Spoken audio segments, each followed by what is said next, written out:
Hi, this week we're going to get a little bit more into the actual techniques in self-defense, and we're going to talk about how to deliver a strike with your hands. There's a few different ways to do this, and there's a few different hand positions that we use to deliver these different types of strikes. The first is the fist. So to make a proper fist, the first thing we're going to do is roll the fingers down into the palm of the hand, and then we're going to take the thumb and just roll it across the front of the fingers here, okay? Make sure that your thumb never goes on the inside of the fingers when making a fist. I see a lot of beginners do this. It's a huge mistake, and you are likely to break your thumb if you strike a target with that thumb on the inside. And we're going to keep the wrist straight across the top, and we're going to use the two knuckles, the two largest knuckles, as our striking surface when hitting a target. I like to think of those two knuckles lining up with the two bones in my forearm, the radius and the ulna, and just making a flat, even surface right there. So when I deliver the punch, it's solid, my wrist is firm, I'm not going to bend it down and fold it, it's not going to be bent up and fold in either. It's going to be nice and straight, nice and solid to deliver a solid and safe technique. When delivering punches, or really any strike in the martial arts, it's important that we maintain a solid stance. We're going to do this for fighting or for self-defense first by establishing a front foot. So if my target is here in front of me, I'm going to take a step forward or back depending on the range and depending on what I want to communicate to the attacker, but I'm going to establish a front foot and a back foot, and I'm going to bend both knees, okay? You don't want to fight with your knees locked straight. There's a few reasons for this. We'll keep it simple for right now and say a really good reason is if that front knee is straight and you take a kick to that knee, it's going to break a lot easier than if you have that knee bent a little bit. You have a lot more control of your stance and you have a lot faster reaction time. So to deliver the boxing punches, I'm going to work from the fighting position. My hands are going to go up to protect my chin, and we break this down into a 4-point boxing drill. The first is the jab. In karate, they call it the front punch, but it's going to come straight out from the chin. It's going to connect with those two knuckles, and it's going to come straight back in faster than it goes out. And notice one thing, when I throw the jab, I'm going to actually use my whole body. My foot's going to turn, my hips are going to turn, my whole body is going to put power into that punch from here. Next is the cross or reverse punch. So it's going to be basically the same thing as a jab. It's going straight into the target, straight out, except I'm conducting this strike with my reverse hand. So remember, whichever foot is in the back is the reverse hand. Whichever foot is in the front, same side, is the front hand. So the reverse punch or the cross is coming from right here.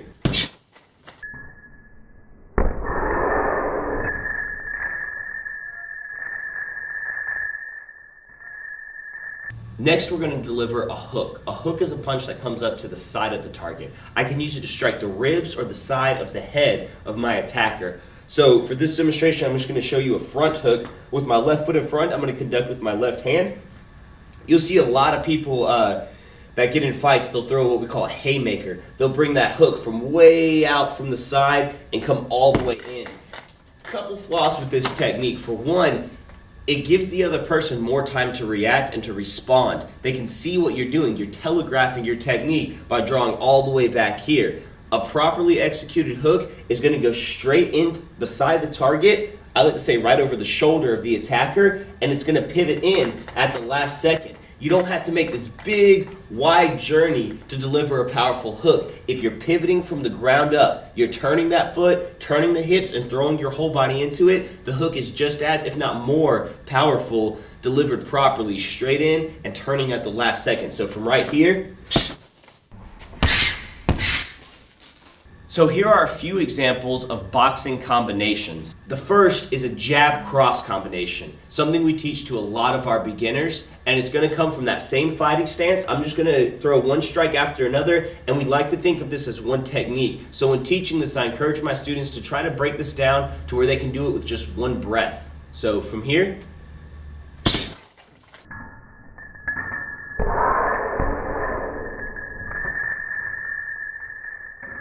breathing with your combinations is super important. There's a few different types of breaths that we use in karate, and there's a few different types of breaths that I learned through my instruction in boxing. One breath that we use in karate is called the ki-up, and ki-up means to yell. It's not just a shallow yell that comes from your throat or your chest. The kia comes from your core, it comes from your belly. So an example, if I were to breathe from my kia, yell from my throat, it sounds like a bark. It doesn't really work for what we're trying to accomplish. If I key up just from the chest, it's a little more powerful, but still not what we're trying to accomplish with the karate key up.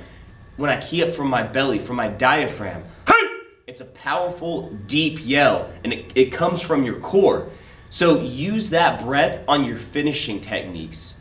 Another type of breath that we use in boxing, I just call it the S breath. It's really easy to understand because you're making the S sound as you breathe out. So when you throw the punch,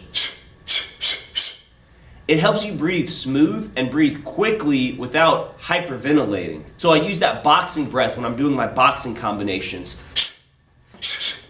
If you try to breathe with every strike in your boxing combinations, one of two things is going to happen.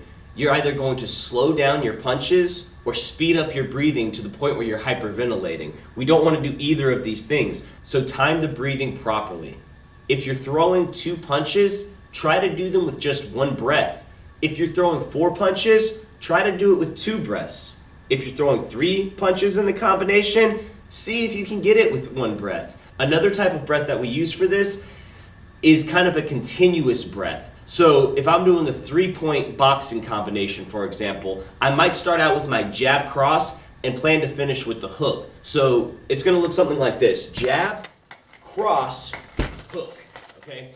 The last technique of the combination is the finishing technique, and that's the technique I'm going to throw the most power into. The first 2 are to set up my opponent, to get them to move their guard, to reposition their hands to create a better opening for me. If I can land those punches, great, but if they block them, I know there's more punches coming in the combination, and that last punch is going to be the most powerful.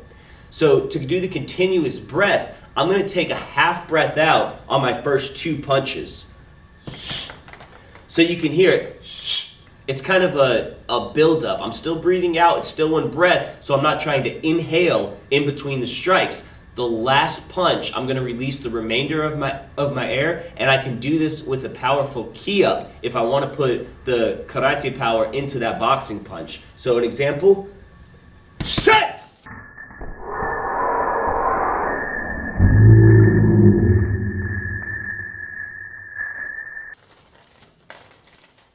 So that's working from a jab, cross, hook combination.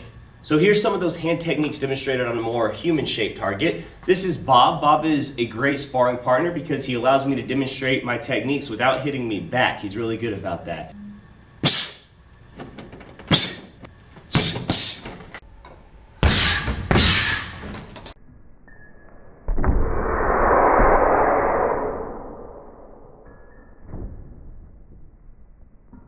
The second position that we're going to use to deliver these strikes is a palm heel strike.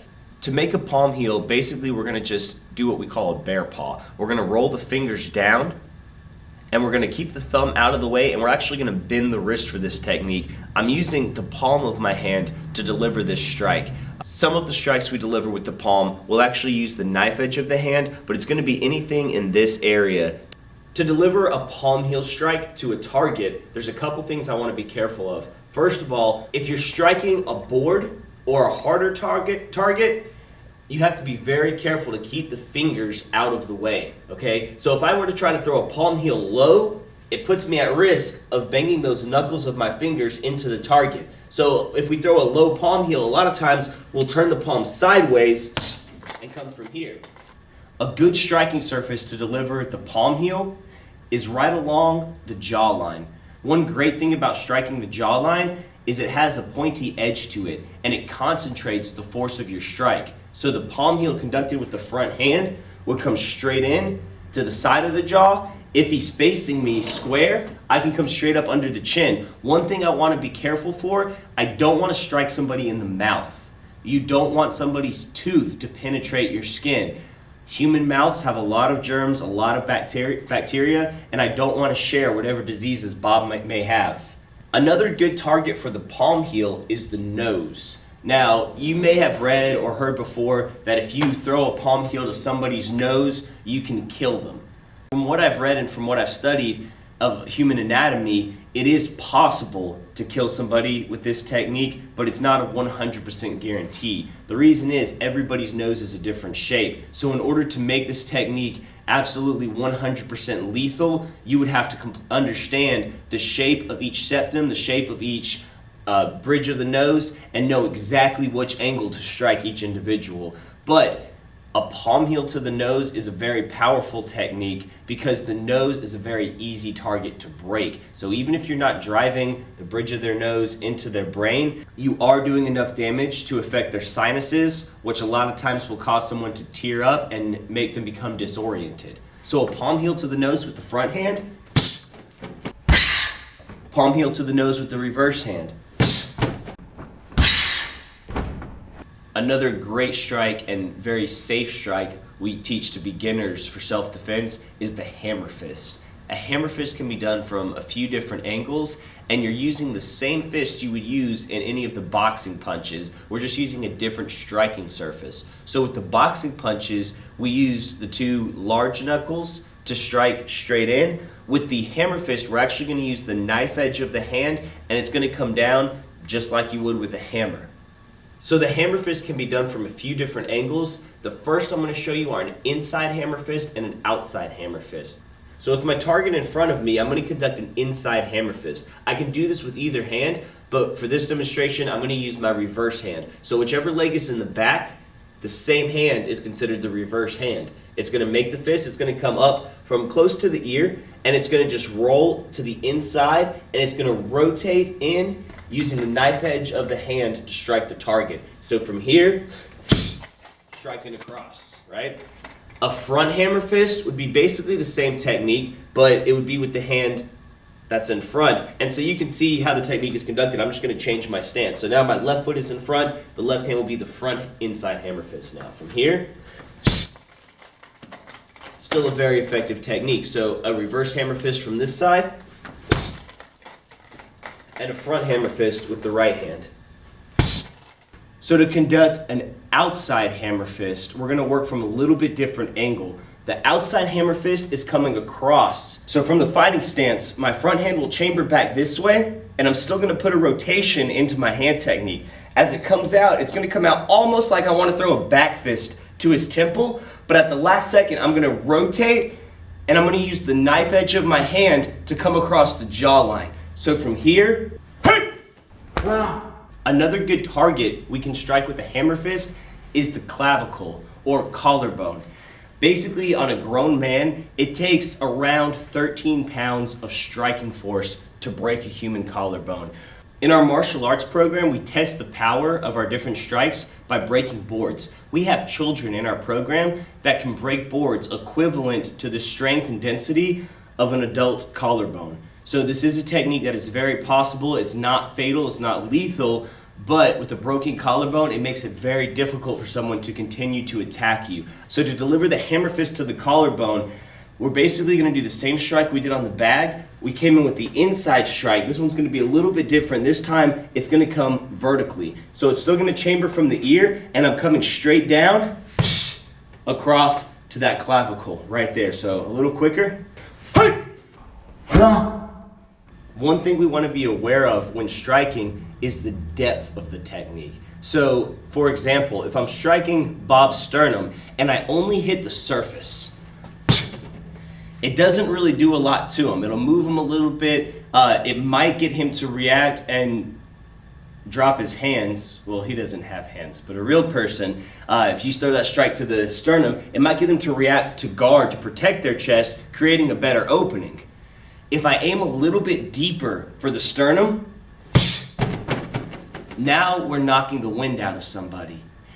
And the levels of power and depth go even deeper than that, and it gets into a lot of things that we teach to our advanced students. But understand, when striking a target, you have control of how powerful the strike is going to be based on your speed and depth. That's where the power comes from. If we only aim for the surface, we're not throwing a powerful strike. We aim through the target, just like when breaking a board. We tell the students all the time, if your board is set here, your target is beneath the board. So when you strike, don't hit the surface and pull back, strike all the way through to break the board or to strike through your target. When it comes to self-defense or martial arts, we say that the knowledge you have is like having $1 million. It's not something you want to go waving around and showing everybody, because somebody will try to take it from you. I came to a point in my life where when people inquired about my martial arts training, I didn't immediately come off and say, oh yeah, I'm a black belt. I found that when that happens, people would try to pick fights with me.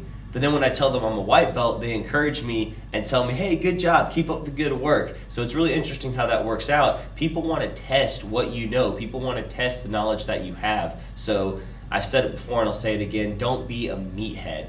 Don't pick fights with people. Don't use this for the wrong reasons. This is for your protection, and it's something you should put in your back pocket and leave it there in case you need it. I'm Josh Bishop. Thanks for watching. If you haven't subscribed to our channel, please do so by clicking the subscribe button below, and be sure to check out our future videos. Thanks a lot.